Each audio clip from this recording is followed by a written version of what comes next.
Ребята, всем привет! Сегодня у нас очень необычное, но крайне интересное видео. Сегодня будем тюнинговать вот эту руку. У меня есть друг, ребята, который частично стал железным человеком. Дима недавно потерял кисть, и вот теперь пользуется такими сменными руками. Также есть бионическая кисть, которая работает как настоящая. Ну а вот эту нужно тюнингануть, сделать посерьезней шарнир. Вот здесь вот все запчасти с нее. А также укрепить захват. Потому что он очень слабый, а Дима любит ездить на снегоходе. И как бы это ему очень сильно мешает. За силу захвата здесь отвечает пружина. И, кстати, вот интересно, выполнен зацеп. Внутрь такой ввертыш вкручивается. В нем отверстие и резьба. И можно винтиком натягивать и делать растяжение мощнее. Но все равно этого недостаточно, хотя я пробовал винтиком регулировать. Нашел вот такую пружину, и мы попробуем ее адаптировать. Это будет, я думаю, гораздо мощнее. Сейчас сниму с нее кожу, покажу вам, как выглядит механизм. Вон он там внутри. Вот за это отверстие цепляется пружинка, как-то так. И через вот это отверстие она натягивается винтиком. Идем на токарный и сделаем ввертыш. На детальке нужно будет сделать круглую наружную резьбу и внутреннюю резьбу. Для того, чтобы станочек дольше ходил, постоянно смазываю направляющие. И мало того, я их постоянно протираю. Если он стоял пару дней, на нем оседает пыль. Ну и сами понимаете, это уже нехорошо. Для начала нарежем внутреннюю резьбу, чтобы получилось ультра качественно. Воспользуюсь вот этим американским набором, который прислал мне Алексей. Так, где тут М4? Вот М4. Хотя там М3,5 должна быть резьба. Но это сверхредкая резьба, у меня даже винтиков таких нет. А мы нарежем вот такую. Здесь сразу сверлышко и сразу мячик для нарезки. Очень удобно пользоваться. Как хорошо режет, а?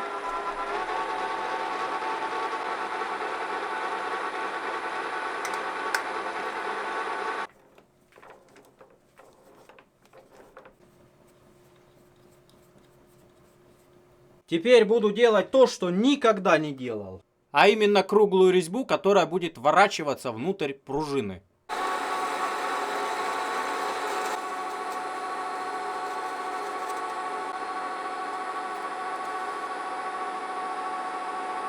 Есть подходящий резечек. Им и нарежу. Резьба с шагом 2,5. На моей ТВшке это можно легко устроить, потому что я сделал сменные шестерни. Чтобы сделать 2,5, нужна вот такая шестерня на 48 зубов.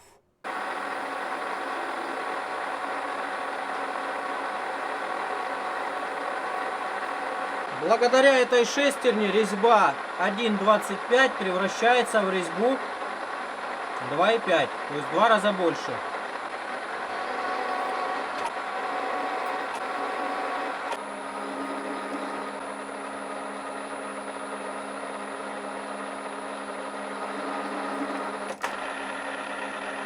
Ну так вроде бы подходит. Но пока что не накручивается. Самое интересное, если ее накрутить силой, то потом уже снять будет невозможно. Потому что при накручивании витки раскручиваются, разжимаются, а чтобы выкрутить, они сжимаются и препятствуют. Ну все, чуть наживил, и она пошла. Закручиваем. Как я и говорил, обратно выкрутить уже возможности никакой нет. Только вперед, только на закрутку.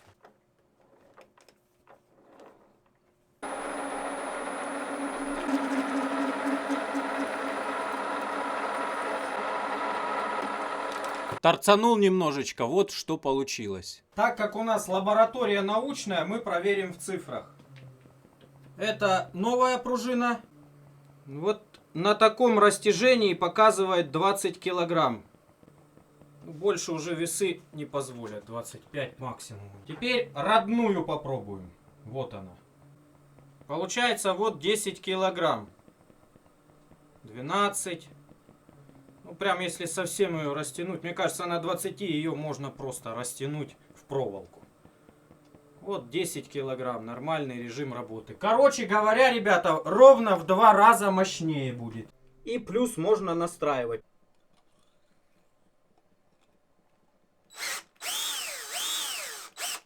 Чувствую себя каким-то хирургом. Все, теперь можно регулировать в широких пределах. Можно натягивать. Идем дальше. Сниму пока вот эту деталь. В нее вкручивается силовой элемент, на котором, в общем-то, вся эта рука и держится. Вот этот. Но он может выкрутиться, ребят. Потому что здесь настолько маленькая резьба. Короткая. Она хоть и была на резьбовом герметике зафиксирована, но я очень легко ее выкрутил. Поэтому сейчас я ее закручу хорошенечко. Посажу на локтайт. Нарежу резьбу и зафиксирую. Во как. Сверлышко на свое место. Берем мечик на 3 миллиметра. Мечик очень интересный, двухперый.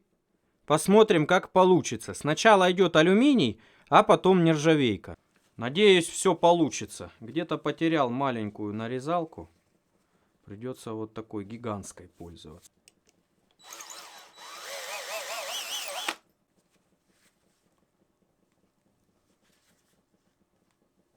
Пошло резать в нержавейке. Пока идет нормально. Все, отлично. Прошло. Фух, можно выдохнуть. Немножечко локтайту. Чтоб не выкрутился. Как же неудобно в перчатках что-то делать. Но я стараюсь, ребята. Все. Отлично. Далее. Здесь есть вот такой шар. Была мысль изготовить самостоятельно, но это очень долгий процесс. Потому что, чтобы такого качества шар сделать, нужно делать шароточку сначала. А потом уже шар. Здесь все очень здорово настроено, чтобы длина руки соответствовала, так сказать. Поэтому шарик в определенном положении фиксируется. Опять же, можно его на локтайт посадить и дополнительно зафиксировать. И самое интересное, это вот эта деталь, ребят. Планирую сделать ее из титана. Нужно ее немножечко модернизировать. Поясок сделать потоньше, чтобы оставить больше пространства для маневров. Похоже, гайку тоже надо будет заново выточить. Потому что нужно ее сделать фиксированной. Чтобы здесь был гужон, можно было вкручивать и фиксировать шар. А тут, как видите, резьба была сорвана уже. Вот. В принципе, из-за этого и весь сыр-бор. Много чего нет, но вот титан в хозяйстве есть. Жесткий металл.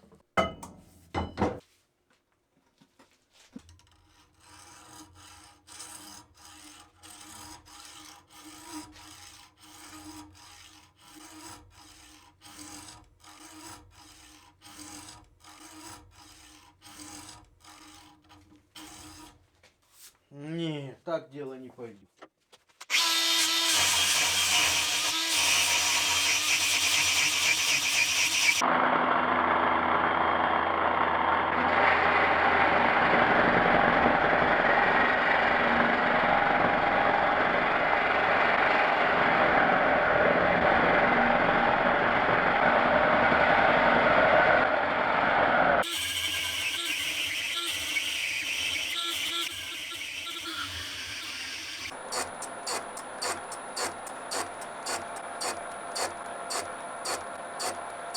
Пошла обработка титана.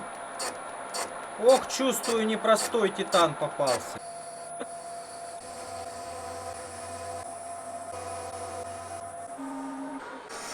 Перевернул, точу с другой стороны.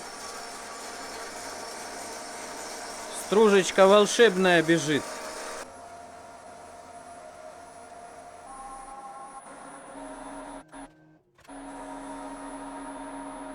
Центруем. Ах, быстрорезик не хочет резать. Еле-еле, со скрипом. Интересно, сверла будут работать, либо надо твердосплавные использовать.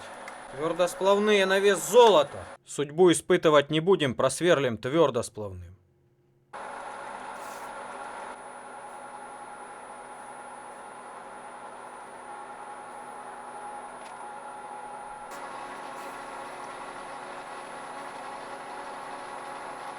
Такие сверла, конечно, на грани фантастики просто.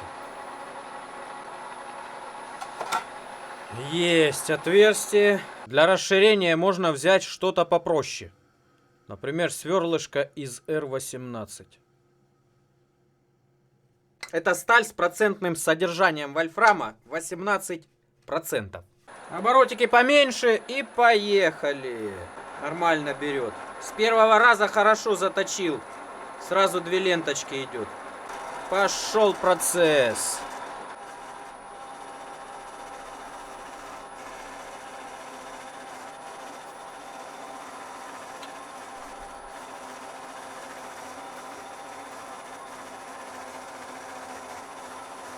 Все-таки R18 сила. С отверстием угадал. Теперь нужно сделать посадку под шар и резьбу. И еще потом 4 резьбы сбоку. И деталька будет готова. Сделал скругленный резец. Выставил примерно по детали, чтобы была параллельность.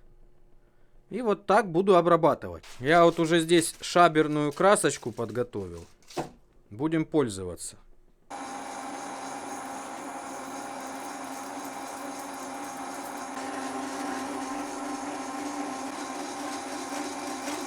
Получается вот такая стружечка интересная. Она, кстати, горит. Можем немножко насобирать и поджечь ее.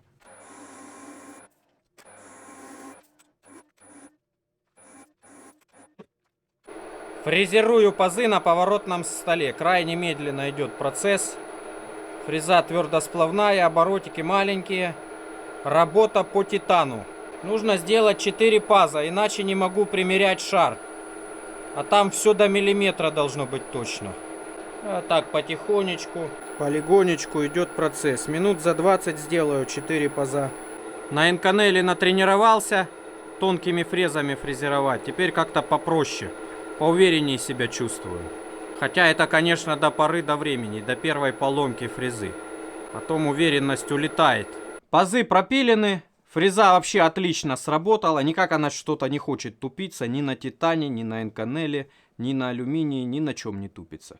В общем, детальки эти теперь немножечко отличаются, ребят. Можете заметить, здесь разные выступания вот этой области. Я так задумал, чтобы вот здесь было пространство под фиксатор. Сделал немножко тоньше поясок.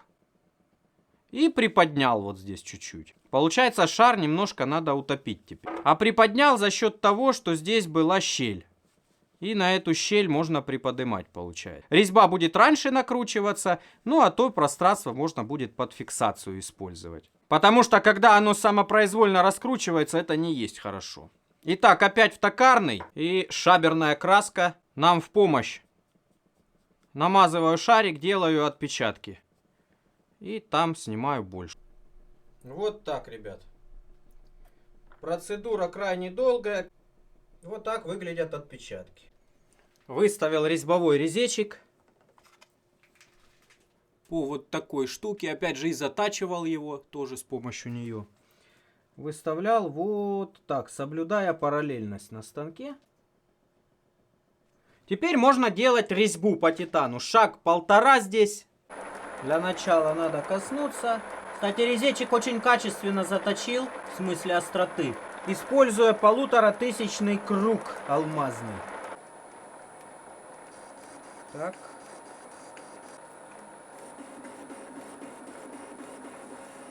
Токарка готова. Получилось вот столько титановой стружечки. Сейчас пойдем сожгем ее. Ух ты! Слушай, неплохо загорелось. Дым какой-то идет, но это от масла. Вот так горит титановая стружечка.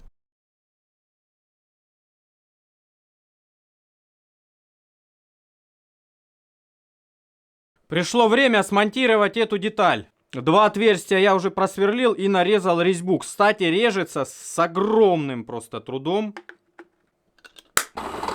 Очень нежно, очень аккуратно сверлю. Да еще и хорошим сверлом, чтобы ничего никуда не увело, не повело. Диаметр метчика 3 мм. Взял немножко смазочки. И поехали. Думаю, все равно со скрипом будет идти. Первое отверстие более-менее нарезалось. О, слышно. Титан, он свое дело знает. По титану шахматные метчики нужны специальные. Пытаюсь как бы с разгона проходить, пока масло действует. Ну, закусывает очень сильно. Вот, видите, масло подействовало, и можно пройти. Оп, все, прошел. О, ай-яй-яй. Ай-яй-яй-яй-яй-яй.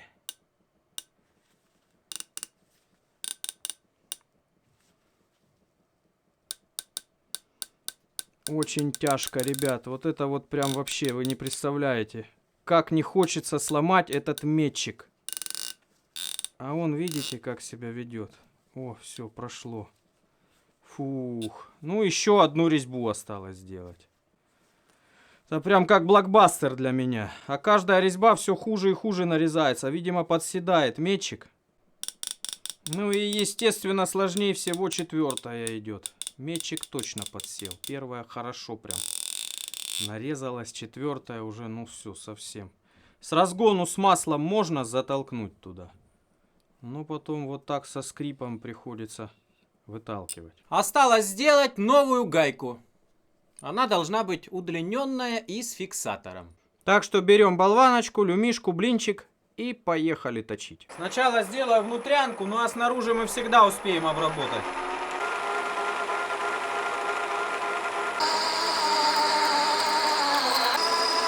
Растачиваем отверстие. Нарезал резьбу. Резечек вот такой был. Теперь проверяем, до каких пор вкручивается.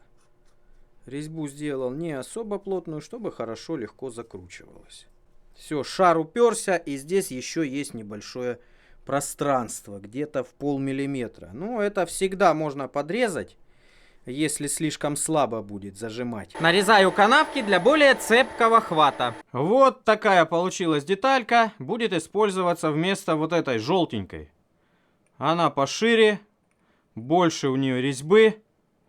Получается, и есть фиксаторы. И такая вот прикольная накатка фрезерованная. Все идет к тому, что можно собирать механизм. Все детальки готовы.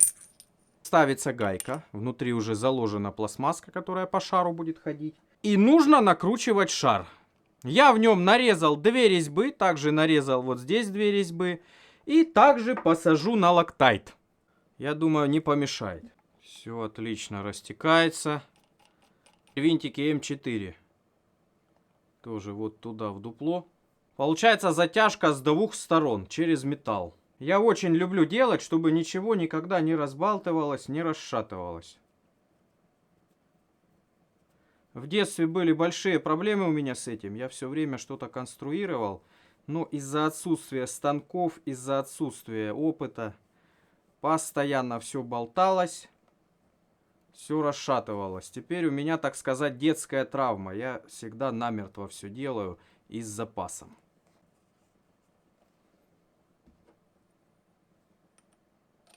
Теперь нужно попадать. Может, сразу попадет? Нет. С 4-го раза пластмасска в пазы зашла таки. И вот что мы имеем. Можно даже вот эту штуку уже прикрутить.